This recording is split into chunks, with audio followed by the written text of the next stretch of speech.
Hey everyone, Joshua Kirk here with you once again, and now it's time for episode 292 of Album of the Day, which I know it's been a little while, but after my last review, I got started on some fall classes at some fall college classes, so fall semester started a little bit after my last review, so I've been pretty busy lately, but now I'm back to do another album review for you guys, since I still really like doing this and definitely want to keep doing it even when life gets busy. But anyway, aside from all that, let's get to the review. So today's band is a band out of Baltimore, Maryland that is definitely part of this sort of current wave of hardcore bands, hardcore punk bands that are coming from the underground and slowly but surely becoming a little more well known for their work. And the band that I am talking about here is known as Turnstile, and I'm here to review their third studio album, which was released on August 27th, 2021. The album is called Glow On, and this is the follow-up to their 2018 record, Time and Space, which was my introduction to the band. I checked out that record a couple of years ago, and overall I thought it was pretty decent little hardcore album that clearly showed the band was already showcasing a distinctive sound that blended heavy rock riffs with some psychedelic tendencies and some very infectious pop melodies, and it showed the band kind of becoming a little more experimental after their kind of straightforward hardcore debut, Non-Stop Feeling, which came out in 2015. So even though that album certainly wasn't perfect and there were corners of it that felt a little undercooked or half-finished, but the band clearly showed lots of ambition on that project for a record that was only 25 minutes across 13 tracks. Now, this new album over here was one I was definitely looking forward to. I've always been curious to see where Turnstile would go, and the teasers leading up to this new album certainly had me interested to hear the band clearly going for an even more sort of melodic and dreamier sound on this album than they have on their previous projects. So I knew Turnstile had an amazing album in them, and boy oh boy, I did not anticipate an album like this coming. I'm going to go ahead and make a big, bold statement right now and say that this is my favorite album of 2021. It is just it slaps. It's got some of the best melodies of the year. It's got some of the sickest grooves I've heard in a rock album in recent years. It's the kind of thing that gives even Parquet Courts a run for their money in terms of it's just, yeah. And I love how this album simultaneously is an album you could bang your head to, and also one that makes you want to dance, and one that you could just kind of vibe to and sort of get lost in kind of its woozier corners. So the album opens with the song Mystery, which right out of the gate with its synth intro definitely showcases that this is definitely a whole nother Turnstile we're getting on this record than what we were getting on the last record, which, as you would expect from a hardcore record, their last album open up with a riff. But this time around we get a synth intro that transitions really well into this this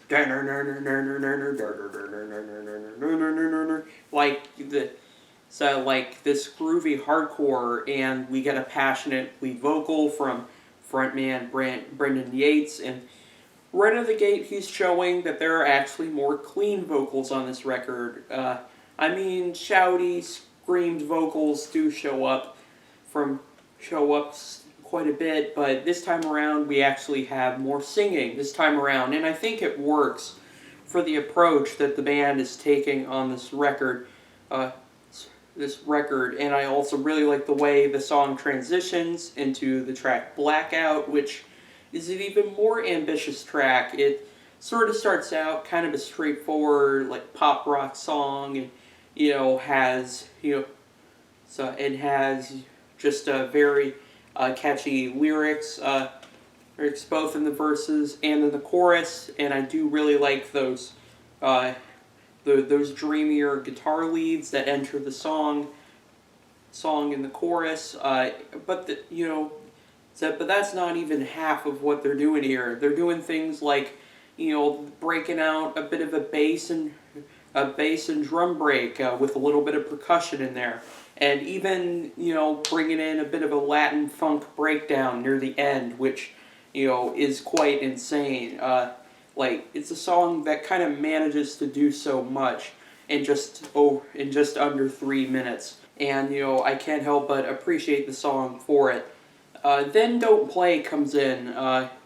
Sort of like the last song. Kind of starts out like a kind of groovy hardcore punk song, and then it transitions so smoothly into this groove that very much reminds me of Latin music. It's just kind of one of those aha moments where I'm like, I would have never thought to, do this sort of thing, and yet they do it, and they make it work so well. Like, how? I mean, obviously, great vocal performance. I really like that chorus.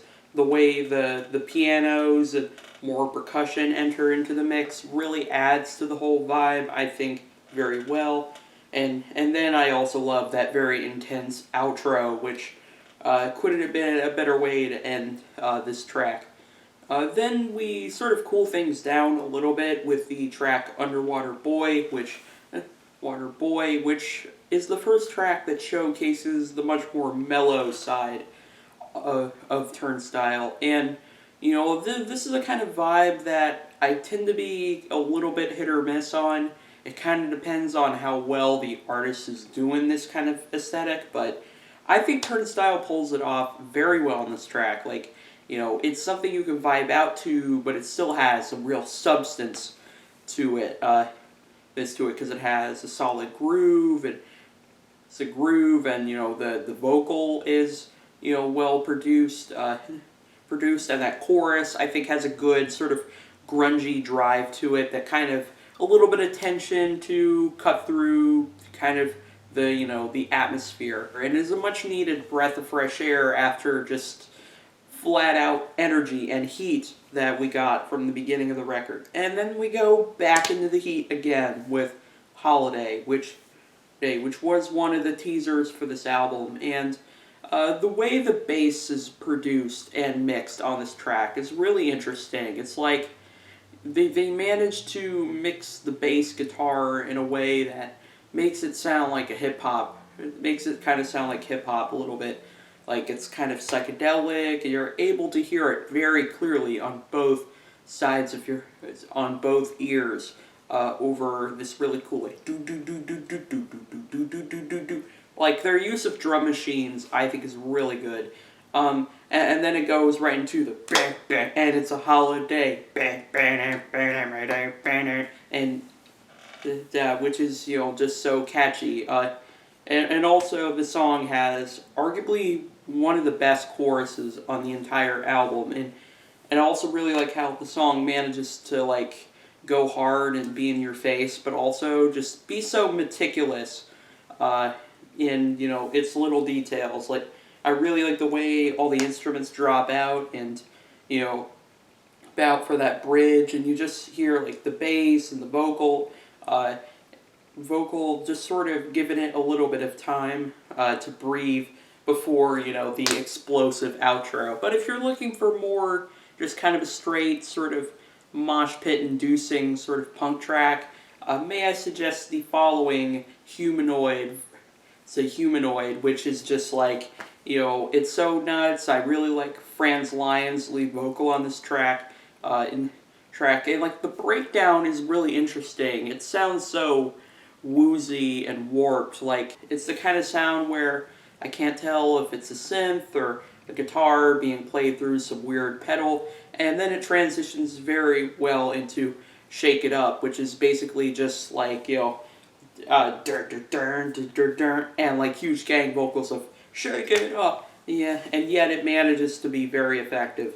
Uh, so the track Endless is yet another track that, may sound like, another track that may sound like it's, repeating ideas for previous tracks, but in reality, it actually ends up sounding more psychedelic and more sort of daring with a blood orange appearance. Of course, I'm referring to Dev Hynes, who is usually known for making very soft, kind of vibey, alternative R&B kind of music, but they managed to bring him into this record, and yet he just sounds so smooth over top of the main riffs in that verse, and also the yeah is like very catchy as well. Um, and then we have Fly Again, which opens with a kind of dramatic piano intro. It's a piano intro before we go into an instrumental that definitely has some bite to it, but also has this sort of like melancholic tension to it, and I do think the lyrics do suit that vibe pretty well. Well, also, like I will make this clear. This is definitely not a lyrics-driven album, and it's obvious that Turnstile isn't the most lyrical kind of hardcore band out there, but then again, they don't. I don't think they need to be, because clearly their appeal comes more in the jams and what they're doing sonically, and how they're just kind of mixing, kind of loud rock with some softer dynamics so well. The hook is amazing. The shouted vocals, I think, are phenomenal. Over top of those riffs, and I also love how kind of trippy and psychedelic some of the guitar leads sound on here.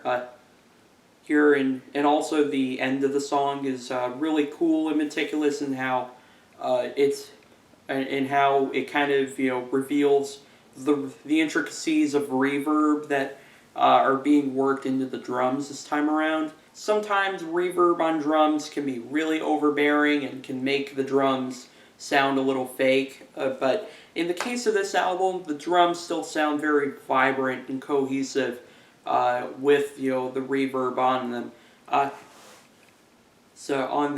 Then the melancholy vibes continue with the track Alien Love Call, which is another one of the more mellow tracks on this record.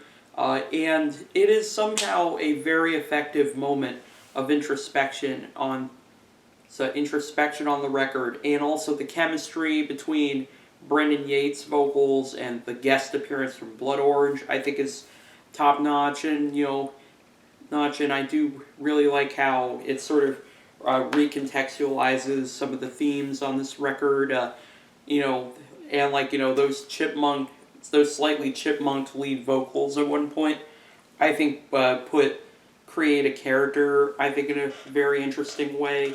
And also, Blood Orange's spoken word near the end is quite soothing, I must say, and the way it just bleeds into that synth outro is really nice. And I do really like how the synth creates a little loop before it eventually transitions into Wild World. And let me just say, the song Wild World, it's every bit as wild as the title suggests. Like, the drum machines on this thing, like the like, yeah, it's just, I can't even explain it. It's just a total fucking groove. And then the it's groove, and then the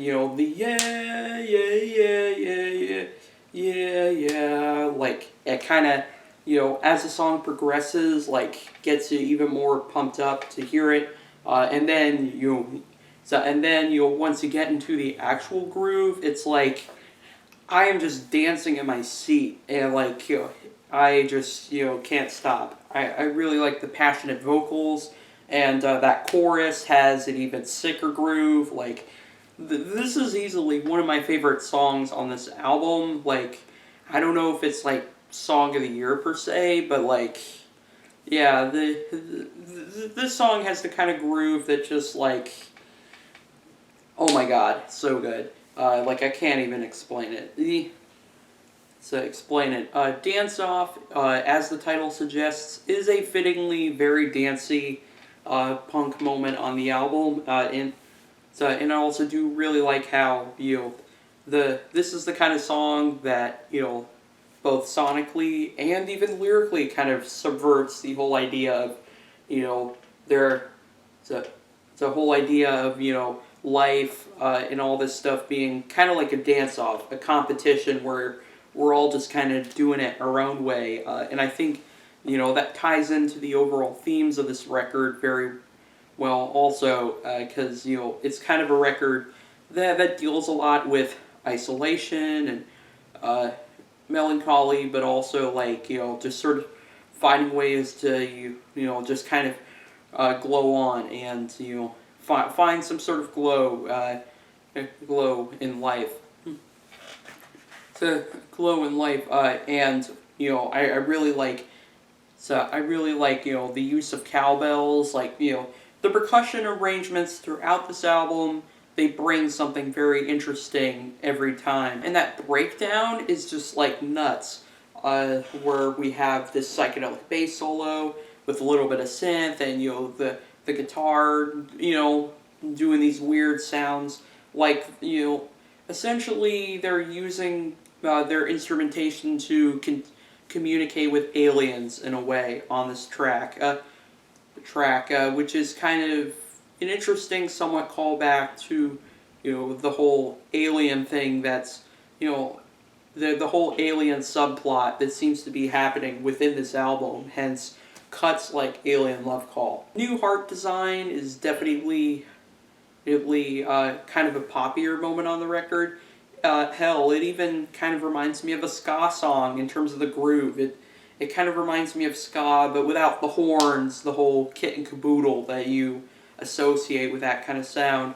And I've even heard Fantano sort of say it kind of sounds a little inspired by synth pop a little bit. Like, it's sort of like synth pop, but with a guitar playing what would usually be like a synth riff or something like that. So the groove and just the overall atmosphere of the song is definitely very cool, and cool, and also that little outro near the end is a nice little kind of breather before arguably the heaviest, most hardcore moment on this entire album, which is TLC, which stands for Turnstile Love Connection. And this song, it's just a short and sweet piece of catchy hardcore. Like, the energy is on point for the first half of the song, and then things take a more experimental turn for the second half.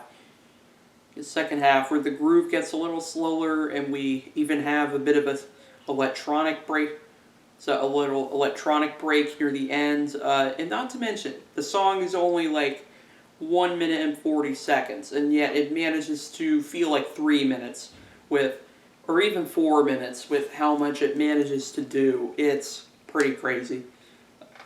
The last kind of mellow moment on the album comes in the form of No Surprise, which is literally just a synth and Franz Lion delivering this very like emotional vocal performance that yet another very cool moment of introspection on the record. It may only be like an interlude to stir the whole album together, but it still manages to really leave an impression.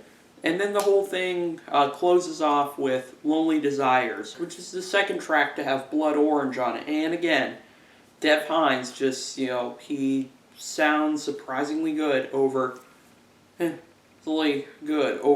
kind of grungy hardcore riffs on the song. And also that outro, the little fade in, fade out thing they do near the end, and like those spacey synths, a very cool little transition, like trick they did there. I mean, this song, it did take a little bit of time to grow on me, and I kind of get why some were a little underwhelmed by it.